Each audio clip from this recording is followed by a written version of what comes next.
ओम श्री गणेशाय नमः। जय संतोषी माता। नमस्कार भक्तों, आप सभी का स्वागत है हमारे YouTube चैनल भक्ति टून में। आज हम सुनेंगे दोस्तों परम कृपालु और भक्त वत्सला माँ संतोषी की महिमा।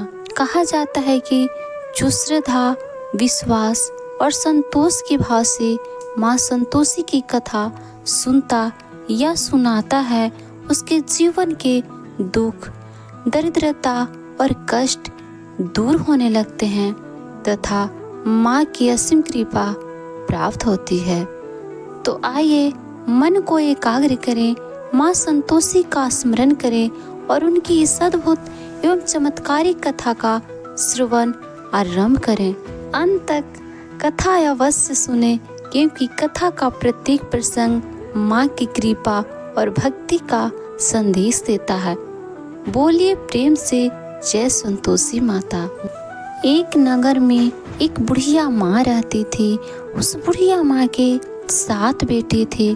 सभी का विवाह हो चुका था।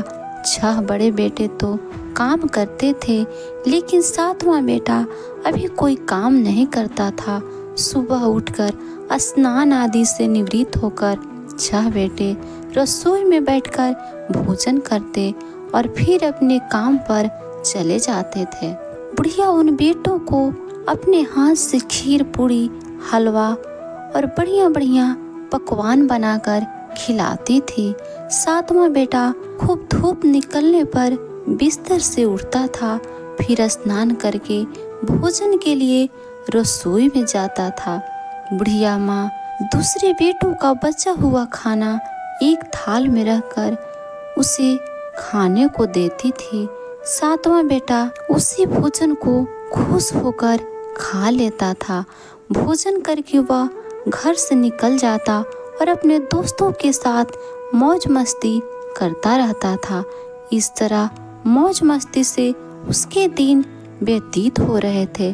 उसकी पत्नी बार बार उससे कोई काम करने के लिए कहती रहती थी, लेकिन वह हंसकर कहता था, अरे तुम बार बार क्यों काम के लिए कहती हो? कितने सुख शांति से दिन गुजर रहे हैं। माँ कितना बढ़िया बढ़िया पकवान बनाकर खिलाती है। तब उसकी पत्नी हंसकर कहती है, माँ तुम्हें बढ़िया बढ़िया पकवान बनाकर नहीं खिलाती, बल्कि सबका बचा हुआ जूठा भोजन खिलाती है। यदि तुम्हें मेरी बात पर विश्वास न हो तो किसी दिन छिपकर स्वयं अपनी आंखों से देख लेना। अपनी पत्नी की बात पर उसे यकीन न था, लेकिन एक दिन इस बात की सच्चाई जानने का निर्णय करके वह सिर दर्द का बहाना बनाकर एक चादर ओढ़कर रसोई में ही सो गया। थोड़ी देर के बाद उसकी माँ ने अपने 6 बेटों को खीर, पूड़ी, हलवा आदि तरह तरह के पकवान बनाए और खिलाए। भोजन के बाद उन्हें 6 बेटों को लड्डू खाने को दिए। फिर भोजन करके वे अपने काम पर चले गए। उनके जाने के बाद बुढ़िया माँ ने उनकी थाली में बचे हुए भोजन को एक थाली में रखा। बचे हुए लड्डुओं के टुकड़ों को एकत्र करके दोबारा लड्डू बनाए। उसके बाद बुढ़िया माँ ने 7वें बेटे को भोजन करने के लिए पुकारा। उसने सोते हुए चादर के नीचे से सब कुछ अपनी आंखों से देख लिया था। वह उठकर बोला, माँ मुझे भूख नहीं है, मैं परदेश जा रहा हूँ। बुढ़िया माँ ने कहा, कल जाते हो तो आज ही चला जा। बुढ़िया माँ के कठोर वचन सुनकर वह तुरंत परदेश जाने की तैयारी करने लगा। चलने से पहले वह अपनी पत्नी के पास गया। उसकी पत्नी गौशाला में गोबर के कंडे पाथ रही थी। उसने जाकर अपनी पत्नी से कहा, हम जावें परदेश को, आवेंगे कुछ काल, तुम रहियो संतोष से, धर्म आप ना पाल। अपने पति के वचन सुनकर कुछ गंभीर स्वर में पत्नी बोली, 2 निशानी आपने देख धरूं मैं धीर, सूधी मती हमरी बिसारियो, रखियो मन गंभीर। अपनी पत्नी के वचन सुनकर वह बोला, मेरे पास निशाने के लिए बस यह एक अंगूठी है, इसे अपने पास रख लो, लेकिन अब तुम भी अपनी कोई निशानी मुझे दे दो, ताकि परदेश में उस निशाने को देखकर तुम्हें याद कर सकूं। अपने पति की बात सुनकर वह बोली, नाथ, मेरे पास निशाने के लिए कुछ भी नहीं है। फिर कुछ सोचकर उसने गोबर के हाथ से उसकी पीठ पर छाप लगा दी। सातवां बेटा अपनी पत्नी की उस निशाने को लेकर परदेश के लिए चल पड़ा। कई दिनों की लंबी यात्रा करके वह एक सुंदर व विशाल नगर में पहुंचा। वहां उसने कई दुकानदारों से नौकरी देने के लिए प्रार्थना की, लेकिन सब ने उसे परदेसी जानकर उसकी प्रार्थना करा दी। निराश होकर अंत में वह एक सेठ की दुकान पर पहुंचा। उसने सेठ से भी नौकरी देने की प्रार्थना की। फिर सेठ को एक नौकर की ज़रूरत थी। उस सेठ ने उसे तुरंत नौकरी पर रख लिया। उस दिन उसकी बहुत बिक्री हुई और वह उस लड़के से बहुत खुश हुआ। कुछ ही दिनों में उसने सेठ का सारा काम संभाल लिया। उसके व्यवहार से आने वाले ग्राहक बहुत प्रसन्न होते थे। सेठ का व्यवसाय तेजी से चलने लगा। उसने उसकी मेहनत और ईमानदारी देखकर उसे अपना हिस्सेदार बना लिया।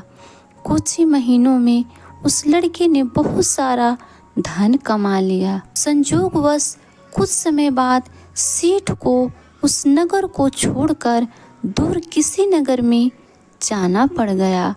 अंत में सेठ अपना हिस्सा लेकर दुकान उस लड़के को देकर चला गया। अब सारे व्यवसाय का मालिक वह लड़का बन गया। उधर बुढ़िया उस लड़के की पत्नी को बहुत दुख देना शुरू कर दी थी। वह हर समय बहू को जली कटी बातें सुनाती रहती थी। वह बेचारी हर समय काम पर लगी रहती थी, लेकिन फिर भी उसकी जेठानियाँ उससे कुछ न कुछ बुरा भला कहती रहती थी। सुबह होते ही बुढ़िया माँ उस लड़के की पत्नी को जंगल में लकड़ियाँ लाने के लिए भेज देती थी। उसे आटे से निकले चोकर की रोटियाँ खाने को देती थी और नारियल की कटोरी में पानी पीने के लिए देती थी। वह बेचारी चोकर की रोटियां खाकर भी किसी से कुछ नहीं कहती थी, बस इसे अपने भाग्य का लेखा सोचकर चुप रह जाती थी। एक दिन वह जंगल से लकड़ियां काटकर लौट रही थी। उस रास्ते पर संतोषी माता का मंदिर था। उस मंदिर के पास लकड़ियों का गट्ठर जमीन पर रख वह कुछ देर आराम करने के लिए रुक जाती है। मंदिर में उसने बहुत सी स्त्रियों को पूजा करते देखा तो उसने पूछा, बहन, आप सब किसकी पूजा कर रही हैं? इस पूजा के करने से क्या पुण्य मिलता है?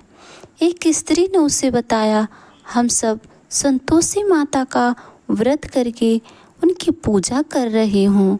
संतोषी माता की पूजा करने से धन संपत्ति से भंडार भर जाता है, निर्धनता दूर होती है, परिवार में सभी सुख शांति से रहते हैं, लड़कियों का शीघ्र विवाह होता है और उन्हें सुयोग्य वर मिलता है, व्यवसाय में लाभ होता है, निसंतान के घर में संतान होती है, पति अगर परदेश गया हो तो संतोषी माता की अनुकंपा से शीघ्र घर लौटता है, धन संपत्ति में बढ़ोतरी होती है, पारिवारिक कलेश नष्ट होता है, व्रत करने वाले स्त्री पुरुषों को संतोष मिलता है और सभी मनोकामनाएं पूरी होती है। स्त्रियों से संतोषी माता के व्रत के बारे में इतना सुनकर उसने व्रत करने की विधि भी पूछी। तब तक बूढ़ी स्त्री ने उसे बताया, संतोषी माता का व्रत करके गुड़ और चने का प्रसाद बांटकर स्वयं भी प्रसाद ग्रहण करना कभी नहीं भूलना बेटी। संतोषी माता गुड़ और चने से की गई पूजा से प्रसन्न होती है। संतोषी माता का व्रत शुक्रवार को ही किया जाता है। शुक्रवार को सूर्योदय से पहले उठकर स्नान आदि से निवृत्त होकर संतोषी माता के मंदिर में जाकर पूजा करके व्रत कथा अवश्य सुननी चाहिए। मंदिर में न जा सको तो घर के किसी कमरे में संतोषी माता की मूर्ति या चित्र रखकर छोटा सा मंदिर बनाकर पूजा करनी चाहिए। व्रत करने वाले व्यक्ति को उस दिन कोई भी खट्टी चीज या खट्टा फल नहीं खाना चाहिए। घर में भी किसी को खट्टा चीज नहीं खाना चाहिए। संतोषी माता के व्रत के बारे में सभी बातें पूछकर सातवें बेटे की बहू ने मन में निश्चय किया, आज सारी लकड़ियां बेचकर गुड़ और चने खरीदकर आने वाले शुक्रवार को संतोषी माता की पूजा अवश्य करूंगी। उसी दिन उसने लकड़ियां बेचकर गुड़ और चने खरीदे। शुक्रवार को सूर्योदय से पूर्व उठकर उसने स्नान आदि किया। फिर एक कलश में स्वच्छ व ताज़ा जल भरकर चने और गुड़ के साथ जंगल की ओर चल पड़े। रास्ते में संतोषी माता के मंदिर में जाकर उसने संतोषी माता की विधिवत पूजा की और व्रत कथा सुनी। फिर संतोषी माता के चरणों में सिर रहकर प्रार्थना की, हे माता मेरे कष्ट दूर करो, मैं हमेशा तुम्हारी पूजा करूंगी। मेरा पति परदेश से सकुशल लौट आए। संतोषी माता का स्मरण करते हुए उसने आसपास वालों को गुड़ और चने का प्रसाद बांटकर थोड़ा सा प्रसाद स्वयं भी ग्रहण किया। इस प्रकार सातवें बेटे की बहू ने हर शुक्रवार को संतोषी माता का विधिवत व्रत आरंभ कर दिया। दूसरे शुक्रवार को उसने व्रत किया तो उसके पास पति का पत्र आ गया। तीसरे शुक्रवार को व्रत किया तो उसका पति का भेजा हुआ रुपया आ गया। इस पर घर के लोग इससे ईर्ष्या करने लगे। जेठानियाँ ताने देने लगी, अरे अब तो पति के पत्र आने लगे हैं, रुपया भी आने लगा है। घर के बच्चे भी बार बार कहने लगे, अब तो चाची के पास रुपया आने लगा है, अब तो वह किसी से सीधे मुंह बात भी नहीं करेगी। वह बेचारी सबके ताने सुनकर चुप रह जाती थी। वह हर शुक्रवार को संतोषी माता के मंदिर में व्रत करने और कथा सुनने के बाद उनके चरणों में सिर रखकर प्रार्थना करती थी, हे माता मैंने आपसे धन नहीं मांगा था, मैंने तो अपने पति के सकुशल लौटने की प्रार्थना की थी। एक दिन उसकी प्रार्थना सुनकर संतोषी माता ने प्रसन्न होकर कहा, जा बेटी तेरी मनोकामना अवश्य पूरी होगी, तेरा पति शीघ्र ही घर लौटेगा। वह बेचारी संतोषी माता के वचन सुनकर खुशी खुशी घर लौट गई। उधर सातवां बेटा दुकानदारी में इतना व्यस्त हो चुका था कि उसे अपनी पत्नी और घर का कोई ध्यान ही नहीं रहा। दुकान के काम से उसे फुर्सत ही नहीं मिलती थी। संतोषी माता उस बेटे की इतनी व्यस्तता देखकर बहुत परेशान हो गई। तब बहुत सोचकर संतोषी माता ने उस बेटे को सपना में दर्शन देकर कहा, धनी साहूकार सो रहा है या जाग रहा है? वह बोला, हे माता मैं जाग नहीं रहा और सो भी नहीं रहा, आप मेरे लिए आज्ञा करें। संतोषी माता ने कहा, तूने परदेश में आकर इतना धन कमाया, पर क्या तुझे अपनी पत्नी का भी कुछ याद है? उसने कहा, हे माता मुझे अपनी पत्नी का तो याद है, लेकिन इस दुकान से कहीं जाने का मुझे छुट्टी ही नहीं मिलता। अब देखो ना, सारा रुपया व्यवसाय में लगा हुआ है, जब तक सारा रुपया वापस नहीं आ जाता मैं अपने घर कैसे जा सकता हूँ?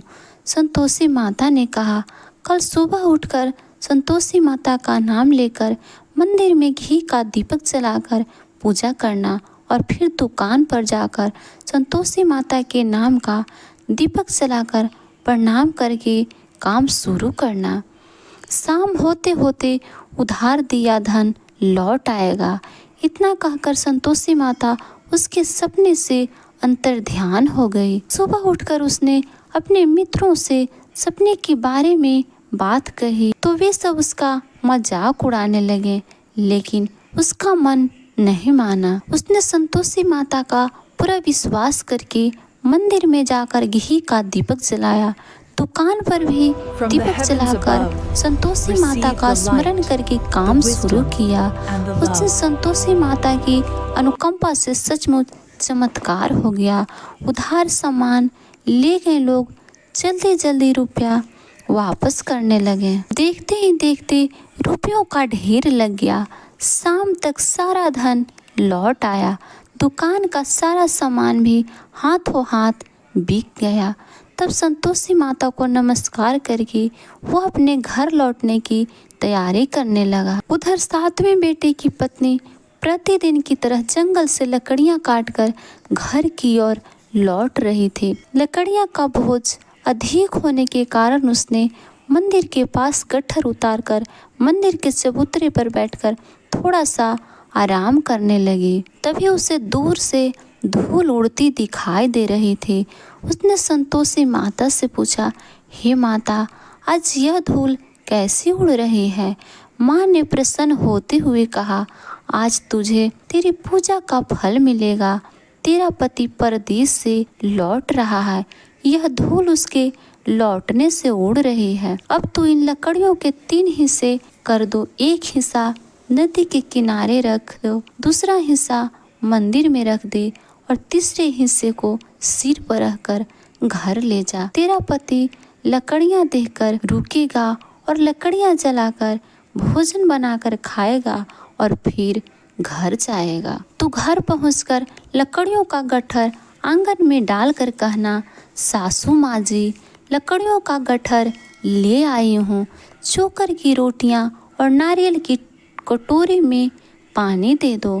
फिर पूछना, आज घर में कौन मेहमान आया है? संतोषी माता की बातें सुनकर वह खुश होती हुई घर की ओर चल पड़ी। कुछ देर बाद उसका पति वहां पहुंचा और लकड़ियों का गट्ठर देखकर उसने भोजन बनाकर खाया। फिर कुछ देर विश्राम करके घर पहुंचा। उधर बहू ने लकड़ियों का गट्ठर जमीन पर डालते हुए जोर से आवाज लगाई, सासू माँ जी, लकड़ियाँ ले लो, चोकर की रोटियां दे दो, नारियल की कटोरी में पानी दे दो। आज घर में कौन मेहमान आया है? यह सुनकर उसकी बुढ़िया सास बोली, बहू, ऐसा क्यों कहती हो? तेरा पति ही तो परदेश से आया है। नहा धोकर मीठी खीर खा लो, फिर नए कपड़े पहनकर पति के पास बैठ जा। उसके पति ने कमरे की खिड़की से सब कुछ देखा और सुन रहा था। उसने कमरे से बाहर आकर भिखारी की तरह खड़ी अपनी पत्नी को देखकर कहा, माँ, यह औरत कौन है? माँ ने कहा, बेटे, यह तेरी पत्नी है। जब से तू परदेश गया है तभी से इसने ऐसा हाल बनाकर रखा है। सारा दिन गांव में ऐसे ही जानवरों की तरह घूमती फिरती है, घर का कोई काम नहीं करती और नारियल की कटोरी में पानी मांग रही है। 7वां बेटा गंभीर होकर बोला, माँ, मैंने इसकी सारी बातें स्वयं अपने कानों से सुनी है। मुझे बराबर वाले दूसरे घर की ताला दे दो, मैं उसी घर में रहूँगा। बुढ़िया माँ ने उस बेटे को दूसरे घर की ताला दे दी।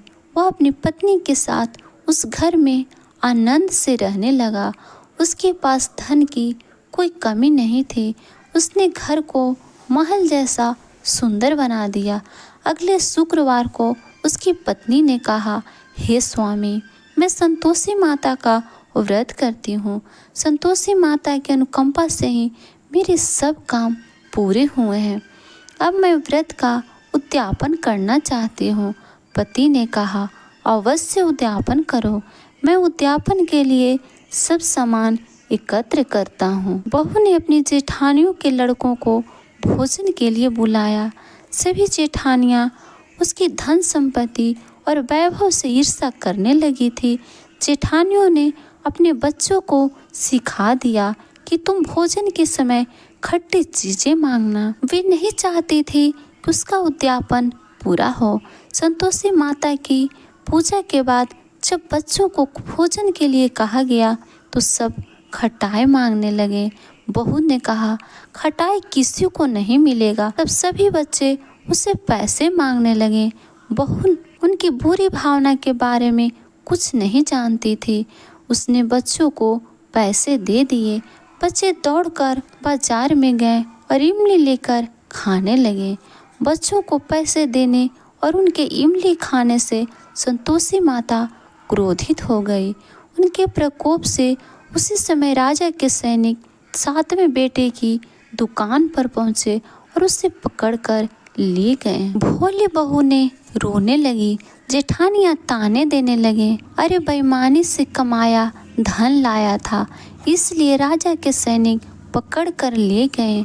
अब बंदी गृह में रहना पड़ेगा, साथ ही राजा सारा धन भी छीन लेगा। 7वें बेटे की बहू रोती हुई संतोषी माता के मंदिर गई और उनके चरणों में सिर रखकर प्रार्थना करने लगी। हे संतोषी माता, मुझसे कौन सी भूल हुई? आपने किस अपराध की इतनी बड़ी सजा दी है? संतोषी माता ने तुरंत प्रकट होकर कहा, बेटी, तूने उद्यापन में बच्चों को पैसे देकर बहुत बड़ी भूल की है। उन पैसों से बच्चों ने खटाई खाकर तेरा व्रत को नष्ट किया है। बहू रोते रोते बोली, माँ, मुझे क्षमा कर दो। मैं बच्चों की बातों में यह सब भूल गई थी। अब मैं दोबारा उद्यापन करना चाहती हूँ। अब कोई भूल नहीं करूँगी। संतोषी माता ने कहा, जब तू दोबारा विधिवत उद्यापन करोगी तो तेरी मनोकामना अवश्य पूर्ण होगी। जब बहू मंदिर से लौटकर आ रही थी तो रास्ते में उसे उसका पति वापस आता हुआ दिखाई दिया। तो बहू ने पूछा, राजा के सैनिक आपको क्यों पकड़कर ले गए थे? वह हंसते हुए बोला, मैंने इतना धन कमाया था, उसका टैक्स नहीं दिया था, इसलिए राजा ने मुझे बुलाया था। अगले शुक्रवार को उद्यापन के लिए बहू ने लड़कों को भोजन के लिए बुलाया। उधर जेठानियों ने पुनः अपने लड़कों को भोजन में खटाई मांगने के लिए सिखा दिया। संतोषी माता की पूजा के बाद गुड़ और चने का प्रसाद बांटकर बहू ने स्वयं भी प्रसाद ग्रहण किया। बच्चों को जब भोजन के लिए बैठाया और खीर पूड़ी हलवा खाने के लिए कहा तो वे बोले, हमें खीर हलवा अच्छा नहीं लगता, हमें तो खट्टी चीज़ें खाने को दो। बहू ने कहा, किसी को खट्टी चीज़ खाने को नहीं मिलेगी और मैं तुम्हें पैसे भी नहीं दूंगी। खीर पूड़ी हलवा खाना है तो खाओ। बच्चे नहीं माने तो उसने उन बच्चों को भगाकर ब्राह्मणों के बच्चों को बुलाकर भोजन कराया। दक्षिणा में उन बच्चों को मीठे फल खाने को दिए। उसके उद्यापन संतोषी माता बहुत प्रसन्न हुई। उनकी अनुकंपा से बहुत शीघ्र ही गर्भवती भी हुई। 10वें महीने उसने एक सुंदर पुत्र को जन्म दिया। बहू प्रतिदिन उस बेटे को लेकर संतोषी माता के मंदिर में जाती थी। कुछ दिनों के बाद संतोषी माता ने सोचा, मैंने इसे जीवन के सभी सुख दिए हैं, अब इसकी परीक्षा अवश्य लेनी चाहिए। यह सोचकर संतोषी माता ने एक बुढ़िया माँ का रूप धारण किया और लाठी टेकती हुई बहू के घर पहुँचे। बुढ़िया के सारे शरीर पर मक्खियाँ भिनभिना रही थी। उसे देख सभी मुंह सिकोड़ने लगते थे।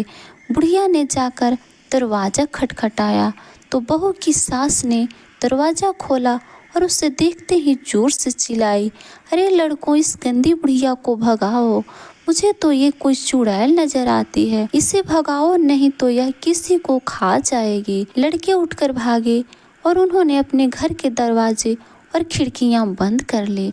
छोटी बहू बराबर वाले घर की खिड़की से उस बुढ़िया को देख रही थी। उसने जल्दी से दरवाज़ा खोला और बुढ़िया के पांव छूकर अपने घर में ले आई। सास ने उसे रोका तो बहू बोली, आज तो बहुत खुशी का दिन है, मेरी संतोषी माता मेरे घर में आई है। छोटी बहू का बेटा दूध पीने के लिए रो रहा था। बहू ने उसे दूध भी नहीं पिलाया और संतोषी माता की सेवा में व्यस्त हो गई। बुढ़िया सास क्रोध से बहू को बुरा भला सुनाने लगी। बहू बोली, सासू माँ, आज मेरी संतोषी माता मेरे घर आई है। इनका व्रत करने से ही मेरे घर में इतनी खुशियाँ छाई है। इतना सुनते ही सब उस बुढ़िया के पास दौड़ते हुए आए और उनके पांव छूकर क्षमा मांगने लगे। माँ, हमें क्षमा कर दो, हमने आपको पहचानने में बहुत भूल की है। हम आपके व्रत की विधि नहीं जानते। हे माता, अब हम भी आपका व्रत करेंगे। उन लोगों की प्रार्थना सुनकर बुढ़िया का रूप धारण किए संतोषी माता प्रसन्न हुई और उन्होंने संतोषी माता के व्रत की विधि बताई। बुढ़िया से व्रत की विधि जानकर संतोषी माता के व्रत करने से उन सबकी मनोकामनाएं भी पूरी हुई। उनके घर में धन की वर्षा होने लगी। बुढ़िया के सभी बेटों का व्यवसाय खूब तेजी से चलने लगा। धन संपत्ति के भंडार भरने लगे। संतोषी माता का व्रत करने और व्रत कथा सुनकर गुड़ और चने का प्रसाद खाने वालों को भी मंगल कामनाएं संतोषी माता पूरी करती है। व्यवसाय में दिन दूनी रात चौगुनी तरक्की होती है। निसंतान स्त्रियों को पुत्र की प्राप्ति होती है और संतोषी माता का विधिवत व्रत करने वाली कुंवारी कन्याओं को मनचाहा सुंदर और सुयोग्य वर मिलता है। बोलो प्रेम से संतोषी माता की जय। अगर दोस्तों मेरी कथा पसंद आई हो तो इस वीडियो को लाइक और चैनल को सब्सक्राइब करना ना भूलें।